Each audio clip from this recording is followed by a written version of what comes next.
नमस्कार दोस्तों, मैं आपका दोस्त आशीष पुंडी और आपके अपने चैनल ESR इंग्लिश पे आपका स्वागत करता हूं। आज हम एक शॉर्ट स्टोरी को पढ़ेंगे जिसका टाइटल है the monkey and the dolphin. मतलब एक बंदर था और एक डॉल्फिन मछली थी, है ना। देखिए क्या टाइटल है, छोटी सी स्टोरी गाइज, लास्ट तक बने रहिए। A terrible sea storm hit a ship. इसका मतलब जानते हैं यहाँ तक का। आ का मतलब एक होता है, टेरिबल बोलते हैं भयानक को, भयंकर को। सी का मतलब होता है समुद्र, स्टॉर्म बोलते हैं तूफान। हिट का मतलब होता है किसी को मारना या टक्कर मारना, इस सेंस में आता है। शिप का मतलब होता है जहाज। मतलब एक भयंकर समुद्री तूफान ने एक जहाज को टक्कर मारी, है ना। एंड एवरीवन मतलब हर कोई, and everyone fell into the sea. देखिए एवरीवन फेल इनटू का मतलब होता है गिर गए समुद्र में, हर कोई समुद्र में गिर गए। ठीक है, देखो फेल और ये फाल की सेकंड फॉर्म होती है और यहाँ पे पास्ट इंडेफिनिट बना हुआ है। ठीक है, यहाँ भी पास्ट इंडेफिनिट बना है क्योंकि टेरिबल सी स्टॉर्म ये एक आपका सब्जेक्ट है और इसके साथ हिट जो है ये आपकी सेकंड फॉर्म है ना। All of them ड्रॉन्ड। All of them का मतलब होता है, देखो देम का मतलब किसके लिए, ऑल ऑफ देम का मतलब उन सब में। ऑल ऑफ देम का मतलब क्या होता है, देम मतलब उन सब में, उन ऑल ऑफ देम सभी, ऑल ऑफ देम का मतलब सभी ड्रॉन्ड डूबने लगे, है ना। अ डॉल्फिन वॉज पासिंग बाय। एक डॉल्फिन थी, वाज मतलब थी, पासिंग बाय मतलब वहाँ से गुजर रही थी। एंड सा मतलब उसने देखा द मंकी ड्रोनिंग, कि एक बंदर है वो डूब रहा है। सी थॉट उसने सोचा, I must help the poor creature. I का मतलब मैं मुझे, है ना, या मैं।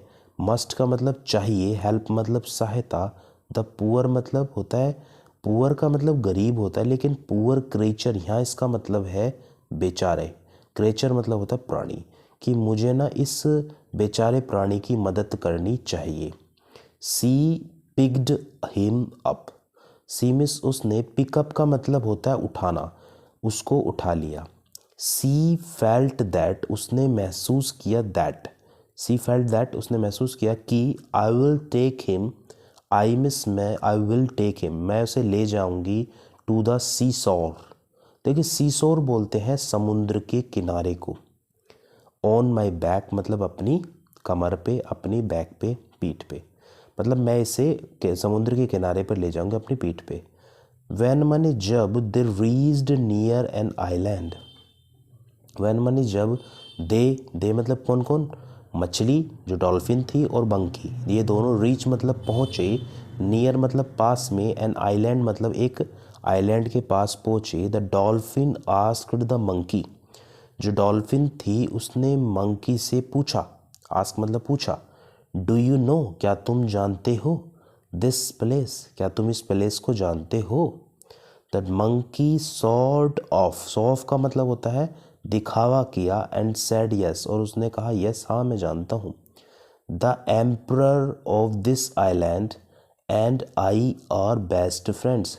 अच्छा अभी एक चीज़ देखिए, यहाँ पे आई के साथ आर लगा हुआ है गाइज, ये आई के साथ आर नहीं है, ये एक प्रोनाउन का रूल होता है। क्या रूल होता है देखो, आप अभी देखो यहाँ से सेंटेंस देखो, the emperor of this island, एक तो सब्जेक्ट आपका ये है, मतलब इस आइलैंड का जो राजा है, जो सम्राट है, एंड आई और मैं, है ना, ये दो सब्जेक्ट है इसमें। जब दो सब्जेक्ट होते हैं और उनको एंड से जोड़ दिया जाता है तो सब्जेक्ट प्लूरल आता है, तब आई के कोडिंग नहीं आता, ये बात याद रखना, है ना। The emperor of this island and I, ये दो जने हो गए ना, मतलब उस आइलैंड का राजा और मैं, तो ये दो जने, इसके अकॉर्डिंग ही यहाँ आर आया है। आर बेस्ट फ्रेंड्स, हम दोनों अच्छे दोस्त हैं। द डॉल्फिन न्यू दैट, जो डॉल्फिन थी, न्यू मीन्स जानती थी, कि no one lived on that island. No one का मतलब कोई भी, लिव्ड ऑन मतलब रहता नहीं है ना, दैट आइलैंड मतलब उस आइलैंड पर कोई भी रहता नहीं है। सी गॉट एंग्री, वो गुस्सा हो गई। एंड शुक, देखिए एक वर्ड होता है shook the monkeys off her back for telling a lie. देखिए एक फ्रेज़ होती है सुक ऑफ। सुक ऑफ का मतलब होता है सुक ऑफ बोलते हैं हिलाकर रख देना, मतलब मछली ने उसको हिलाकर रख दिया, अपनी जो पीठ से आपने हिलाकर रख दिया, फॉर टेलिंग अ लाई, झूठ बोलने के लिए। तो गाइज हमें क्या स्टोरी से क्या सीख मिलती है गाइज हमें, कि you should never lie to anyone. मतलब यू शुड का मतलब तुम्हें चाहिए, नेवर मतलब कभी भी नहीं चाहिए झूठ बोलना, टू एनीवन मतलब किसी से भी, तुम्हें कभी भी किसी से झूठ नहीं बोलना चाहिए। गाइज अगर आपको ये स्टोरी अच्छी लगी तो प्लीज़ लाइक ज़रूर कीजिए, शेयर कीजिए, कमेंट कीजिए और सब्सक्राइब करना मेरे चैनल को ना भूलें। Thank you guys.